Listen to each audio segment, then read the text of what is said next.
Bright Computers, for your bright future. Bright computers for your bright future. 20 సంవత్సరాల అనుభవం కలిగిన ఫ్యాకల్టీచే నడపబడుతున్న ISO certified సంస్థ bright computers. ప్రతి ఒక్కరికి అవసరమైన computer basics, MS office, data entry, office automation కోర్సులు నేర్చుకొని అనేక అవకాశాలని అందిపుచ్చుకోండి. DTP, Photoshop, graphic design, Tally plus GST, multimedia, video editing, hardware కోర్సులు నేర్చుకొని అధిక ఆదాయంతో జీవితంలో స్థిరపడండి. వెబ్ డిజైన్, వెబ్ డెవలప్మెంట్ కోర్సులు నేర్చుకొని ఇంటి వద్ద నుండే సంపాదించండి.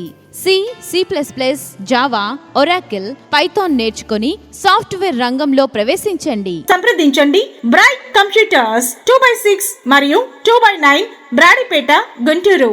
సెల్ నంబర్స్ 9494499254 మరియు 9493779333. Bright computers. Bright computers.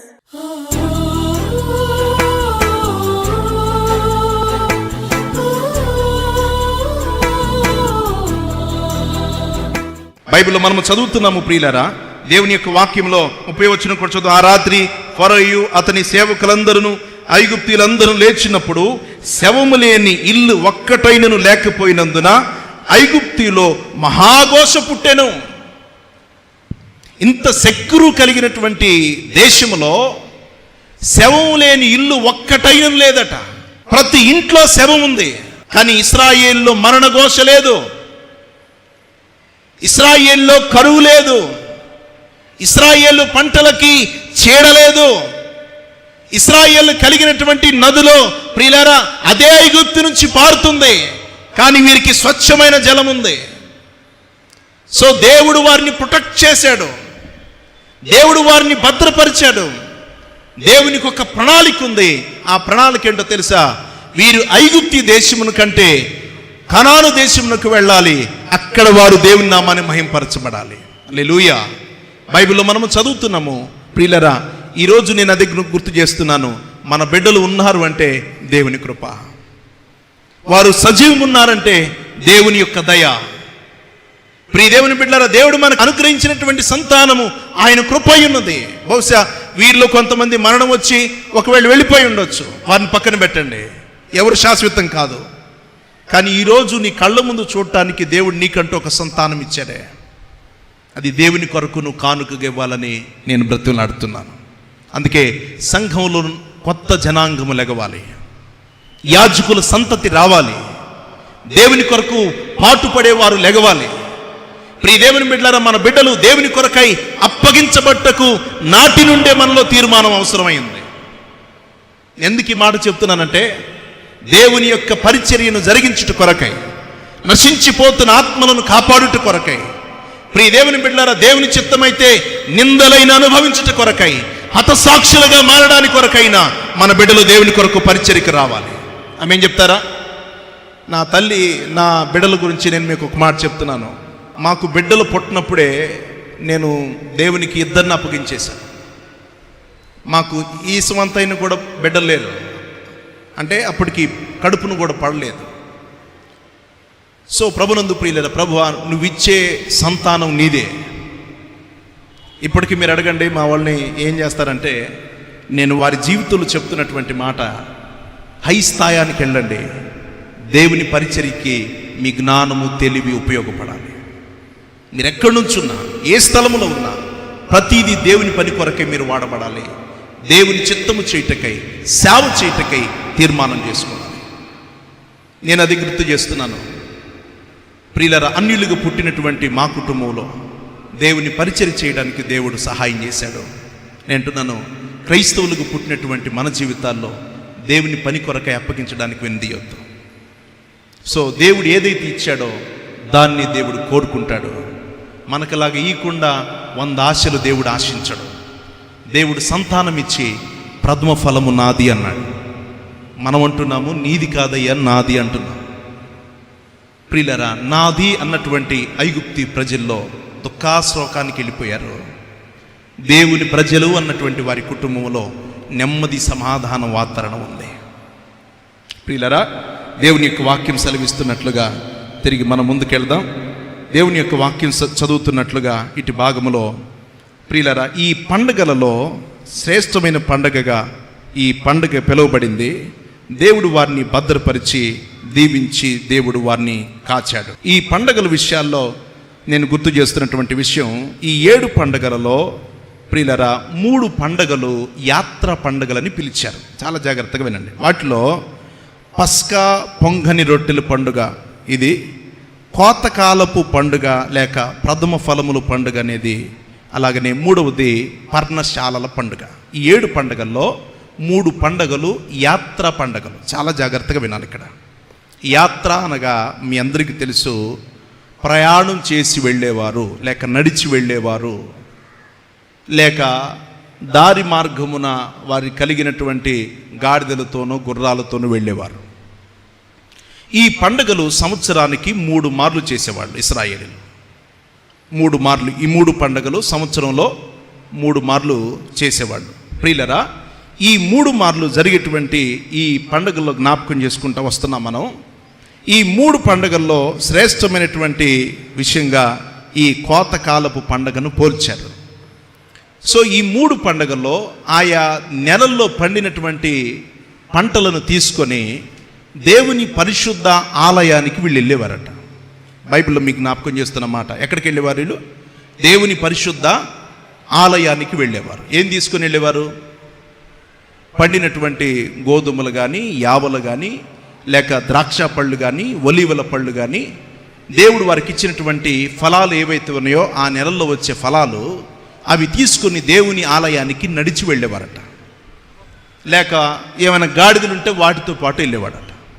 దేవుని యొక్క వాక్యాన్ని చదువుతున్నాము. ఈ తీసుకొని వెళ్ళి వారు దేవాలయంలో వీటిని అప్పగించేవారు. దేవాలయంలో ఎవరుంటారు చెప్తారా? దేవాలయంలో ఎవరుంటారు? అయ్యా, యాజకుడు ఉంటారు. యాజకుడు ఏం చేస్తాడు? బైబిల్లో మనం చదువుతున్నాము, యాజకులు, లేవీలు, వీళ్ళ పని చాలా డిఫరెంట్గా ఉంటుంది. ప్రియులరా, యాజకుని దగ్గరికి తీసుకెళ్ళినప్పుడు వాటిని పనులను అల్లాడించునని రాయబడి ఉంది. అంటే మీకు అర్థం కావడానికి అల్లాడించడం అంటే తెలియదు కాబట్టి వాటి కొరకు యాచన చేసేవాడు లేక ప్రార్థన చేసేవాడు, దాన్ని మీ దృష్టికి తీసుకొస్తున్నాను. సో ఇక్కడ నుంచి మీరు కొంచెం మనసును దేవుని యొక్క వాక్యంపై పెట్టండి.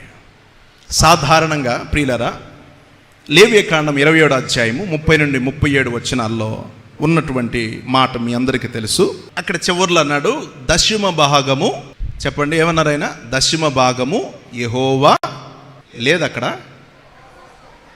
ఏమన్నాడు? అప్పుడప్పుడు మీరు అంటారు మీ అబ్బ సొమ్మ అంటారే, ఏమండి? లేకపోతే మీ నాన్న సొమ్మ అంటారే. ఇక్కడ రాయబడినటువంటి మాట ఏంటంటే 10వ భాగము యెహోవా సొమ్ము అన్నాడు. అంటే దాని అర్థం ఏంటి? నీది కాదనేగా. Understand my point? యెహోవా సొమ్ము అంటే ఇప్పుడు ఇది నాది అన్నాను అనుకోండి, మీరేమంటారు? నాది అంటే ఇక్కడే ఉన్నారు మన లాయర్ గారు, దీనికి సంబంధించినటువంటి ఎవిడెన్స్ ఏమైనా ఉంటే తీసుకురండి అంటారు. కోర్టుకు వెళ్దాం సార్, వాళ్ళదో మీదో ఎవిడెన్స్ తీసుకురండి సార్ అంటారు. ఇప్పుడు నాది అనడానికి నేనేం చేయాలి? ఎవిడెన్స్ తీసుకెళ్ళాలి. ఇప్పుడు దేవుడు అంటున్నాడు 10వ భాగము నా సొమ్ము అన్నాడు.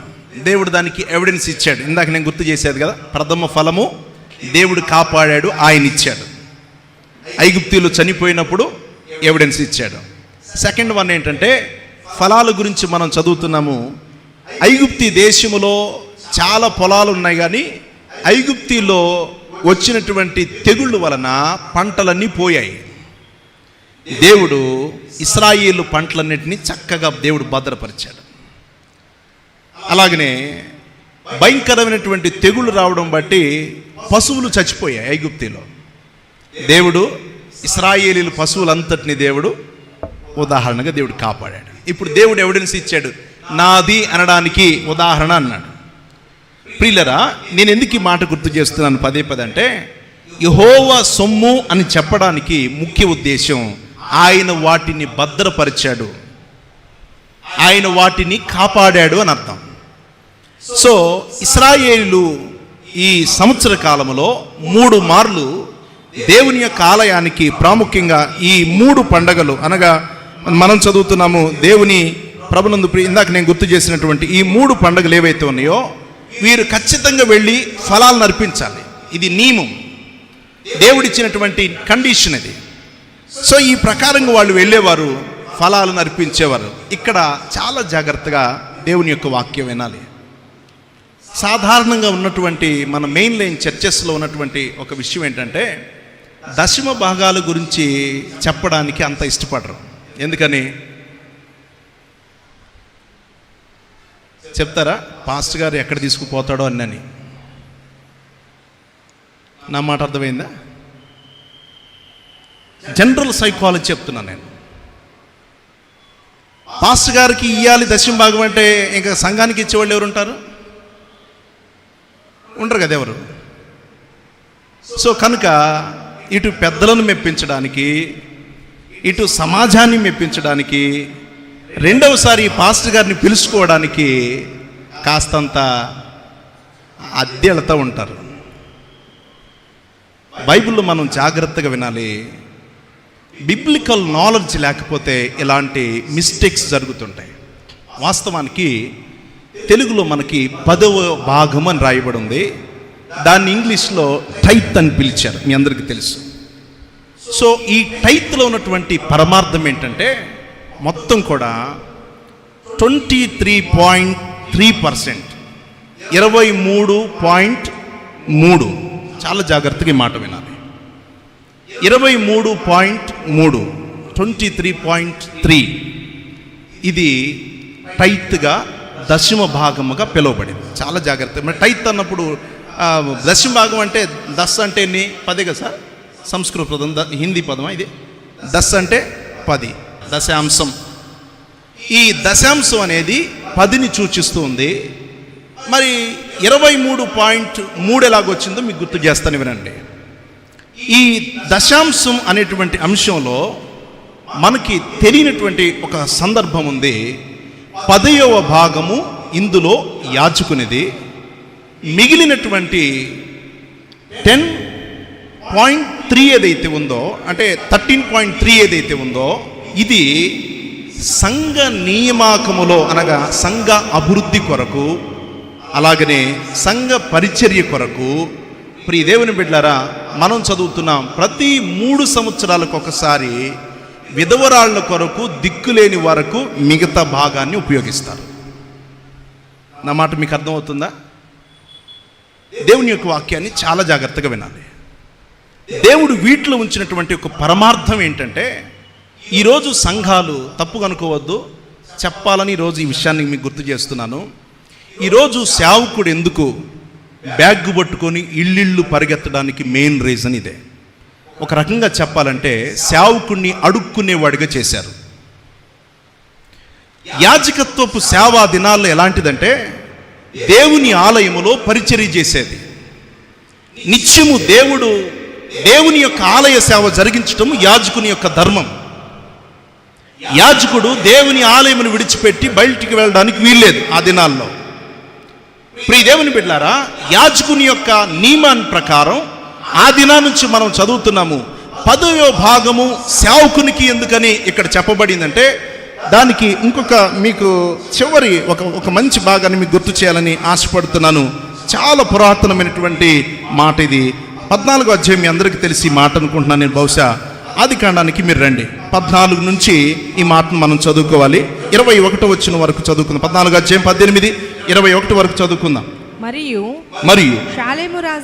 షాలేము రాజైన మెల్కీసెదెకు రొట్టెను ద్రాక్షరసమును ఆ మాట అంటలే చేసుకోండి. షాలేము రాజైన మెల్కీసెదెకు రొట్టెను ద్రాక్షరసము తీసుకుని వచ్చెను. అతడు సర్వోన్నతుడగు దేవుని యాజకుడు. అప్పుడతడు అబ్రహామును ఆశీర్వదించి ఆకాశమునకును భూమికిని సృష్టికర్తయైన సర్వోన్నతుడైన దేవుని వలన అబ్రహాము ఆశీర్వదింపబడును గాక అని నీ శత్రువులు నీ చేతికి అప్పగించిన సర్వోన్నతుడైన దేవుడు స్తుతింపబడును గాక అని చెప్పెను. అప్పుడు అతడు అన్నిటిలో ఇతనికి 10వ వంతు ఇచ్చెను. అన్నిటిలో ఆ మాట జాగ్రత్తగా మీరు అండర్లైన్ చేసుకోండి. అప్పుడు అన్నిటిలో అబ్రహాము మెల్కీసెదెకుకి చెప్పండి 10వ వంతు ఇచ్చెను. అన్నిటిలోనూ బలారాధన గురించి ఇక్కడ చెప్పబడింది. ప్రియులారా, ఎప్పుడైతే మెల్కీసెదెకు అనగా మనం చదువుతున్నాము నా రాజు అని అర్థం. ఈయన్ని దేవునికి పోల్చారు ఆ దినాల్లో. సో ఎప్పుడైతే అబ్రహాము యుద్ధము చేసి అతడు తిరిగి వచ్చిన తర్వాత యాజకుడు అబ్రహామును దర్శించాడట. మెల్కీసెదెకు దర్శించినప్పుడు అబ్రహామునికి ఎదుటపడిన తర్వాత మెల్కీసెదెకు అబ్రహామును దీవించడం ప్రారంభం చేశాడు, ఆశీర్వదించాడు, ప్రభు బల్లారాధన ఇచ్చాడు. అప్పుడు కృతజ్ఞత కలిగి యాజకునికి ఇవ్వవలసినటువంటి ఏదైతే 10వ భాగం ఉందో అది అన్నిటిలోనూ అబ్రహాము ఎవరికి ఇచ్చాను? మెల్కీసెదెకు ఇచ్చాను. ఈరోజు నేను ఎందుకు ఈ మాట చెప్తున్నానంటే ప్రజలు మిస్గైడ్ చేయబడుతున్నారు, ఆశీర్వాదాన్ని కోల్పోతున్నారు. ప్రియ దేవుని బిడ్డలారా, బైబిల్లో మనం చదివితే ఈనాడు సోషల్ మీడియాలో సేవకులయ్యే వారందరూ దశంభాగాలని అనుకుంటున్నారంటారు. నేను ఒక మాట చెప్తాను, కానీ దేవుని సేవ నిస్వార్థంగా చేసే సేవకుడు మాత్రం ఎప్పుడు వాళ్ళ దృష్టికి నీచుడుగానే కనబడుతున్నారు. ఈ సోషల్ మీడియాలో మాటలని చాలామంది ఈ బిబ్లికల్ నాలెడ్జ్ లేని విశ్వాసాలు కూడా ఇట్లానే తయారయ్యారు. సేవకునికి అంత ఇవ్వాలంటారా? ఆయన అవసరాలు మనం చూడాలంటారా? ప్రియ దేవుని బిడ్డలారా, ఈరోజు ఒక సేవకుడు దేవుని యొక్క క్రమం చేయకుండా ఈరోజు బ్యాగులు పట్టుకొని పరిగెత్తడానికి లేదా దేవుని యొక్క నియమములు కూర్చొని ప్రార్థన చేయకుండా అవ్వడానికి చాలా భారాలు సేవకుల్లో ఉన్నాయి. పాస్టర్ గారికి భార్య ఉండదండి, బిడ్డలుండ్రా, చదువు అవసరం లేదా, విద్యాబుద్ధులు అవసరం లేదా, తింటాడా తినడా? నేనేమంటున్నానంటే సంఘము, ప్రియ దేవుని బిడ్డలారా, సేవకుని కుటుంబాన్ని ఆదుకునే సంఘముగా ఉండాలి. ఈరోజు వాక్యాలను గుర్తు చేస్తున్నటువంటి మాట, 100 మంది విశ్వాసుల కన్నా నడిపించే ఒక సేవకుడు చాలా ప్రాముఖ్యమైంది. ఎందుకు ఈ మాట చెప్తున్నానంటే ఇదంతా నా వైపు తిప్పుకోవట్లేదు. దేవుని మహాకృపను బట్టి దేవుడు నన్ను పోషిస్తున్నాడు, దేవుడు నాకు తెలిసిన ద్వారాలు ఉన్నాయి. ప్రియ దేవుని బిడ్డలారా, వాటి గురించి నేను చెప్పడం లేదు. దేవుడు నాకు తెలిసిన ద్వారాలు చాలా ఉన్నాయి, అది నాకు మాత్రమే తెలుసు. నేను ఎందుకు అంటున్నానంటే ప్రియులారా, సత్యాన్ని క్రైస్తవుడు ఎరగాలి. ఆమెన్ చెప్పండి. ఇందులో 10వ భాగం అనేది యాజకునికి వెళితే మిగతా 13.3 ఏదైతే ఉందో ఇది సంఘానికి, సంఘ అభివృద్ధికి, పేదవారికి, దిక్కులేని వారికి ఉపయోగించాలి. నేను మళ్ళొకసారి రిపీట్ చేస్తున్నాను. ప్రభు బల్లలో పట్టే ఈ ఏదైతే చివరి కానుక ఉందో, మనము విజయ గీతంలో పాడినటువంటి కానుక, అది ఎదవరాండ్ల కొరకు, పేదవారికి, దిక్కులేని వారి కొరకు, అనాథల కొరకు ఉపయోగించాలి. ఇది దాని పర్పస్. దేవుని యొక్క వాక్యాన్ని చాలా జాగ్రత్తగా వినండి. ప్రియ దేవుని బిడ్డలారా, నువ్వు వెదజల్లితే అది రేపు నీ దగ్గరకు వస్తుంది. సంఘంలో పేదవారికి సహాయం చేసి చదివించండి. వారు ఒకరోజు మన పరిచర్యలో ఉపయోగపడతారు. వారు ఎక్కడుండినా వారు సాక్ష్యం చెప్తారు, నేను పలానా సంఘం వాడినని. వాక్యలు మనం చదువుతున్నాం, అనాథలను ఆదరించాలి. కోట్లు కోడేసుకుని ల్యాప్టాప్లో చూసుకొని ఇంట్రెస్ట్ వస్తుందని అనుకోవద్దు. దేవుని యొక్క ఉద్దేశం ఇది కాదు. దేవుని యొక్క ఉద్దేశం ఏంటో తెలుసా? నీవు నలుగురికి ఉపయోగపడాలి. ఆమేన్ చెప్పండి. ప్రియులారా, ఈరోజు ఒక సేవకుడు స్వచ్ఛందంగా పరిచర్య చేయలేకపోవడానికి కారణం ఇదే.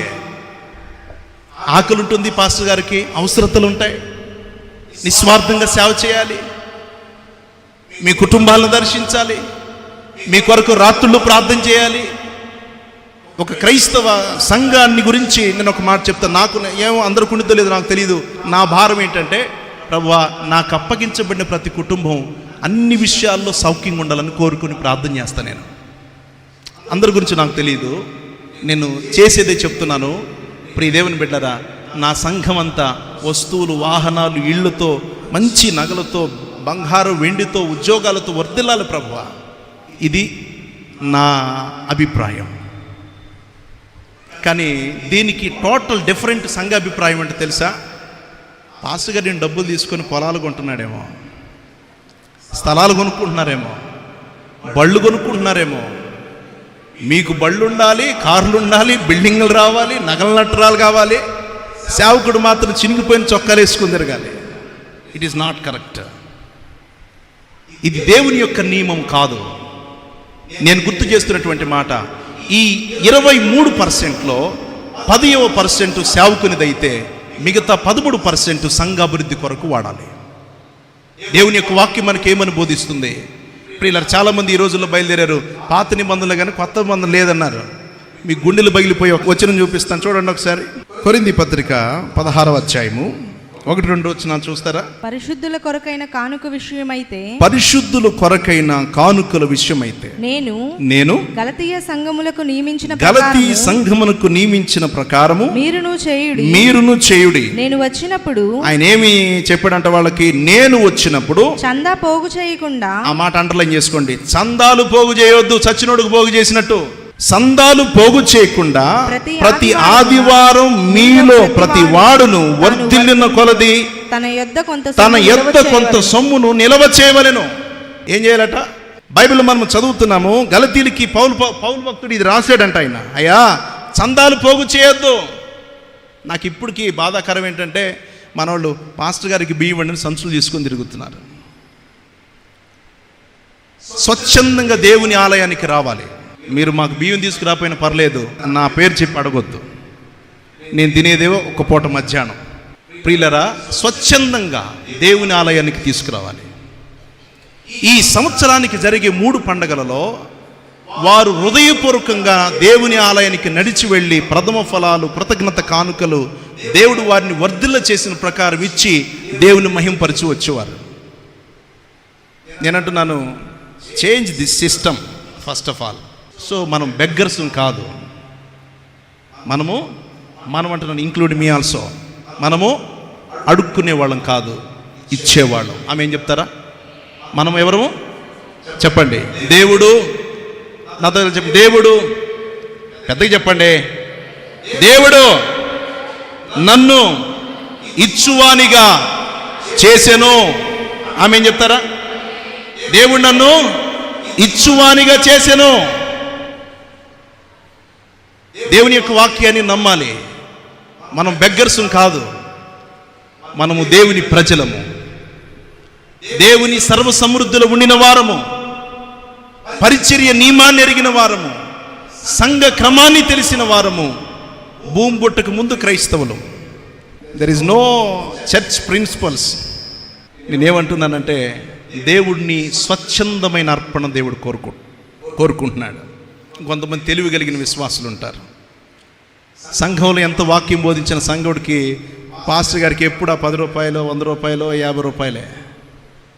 కానీ బయట ఏదన్నా జరిగితే వేల రూపాయలు, బస్తాలు. దేవునికి ఇవ్వటం తప్పు కాదు, నీ సంఘాన్ని, సేవకుడను దాటి వెళ్ళటమే తప్పు. ఆమె చెప్తారా?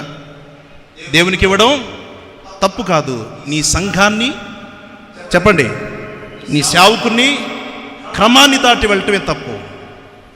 బైబిల్లో మనం చదువుతున్నాము, కృతజ్ఞత అనేది హృదయపూర్వకమైన స్వచ్ఛమైన అర్పణ. పౌలు భక్తుడు గుర్తు చేసినటువంటి మాత్రం, అయ్యా నేను వచ్చినప్పుడు చందాలు పట్టొద్దు,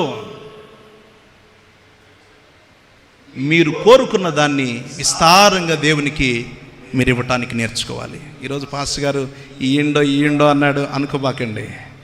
ఇది తెలియక, ఇది బోధించక మన సంఘంలో వాళ్ళు చాలామంది బయటికి ఇచ్చి ఘనతలు, మెప్పులు పొందుకుంటున్నారు. అది మీకు తెలియదు. తెలుసా? మీకు పెద్దలైన వారికి తెలుసలేదు, నాకు తెలియదు. అక్క నువ్వు ఎంత ఇచ్చేదానివి అక్క, 1000 రూపాయలకు బదులు 2000 ఇచ్చేవాళ్ళు ఉన్నారు సార్.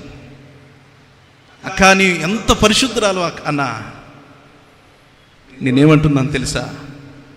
నీకంటూ ఒక సంఘం ఉంది, సంఘంలో పని మిగులుంది, సంఘంలో సేవ మిగులుంది. ప్రియులారా, నీ పైన ఒక బాధ్యత ఉంది. Don't forget this. ఈ మాటను మర్చిపోవద్దు. You have most responsibility. నీకు చాలా బాధ్యతలు ఉన్నాయి.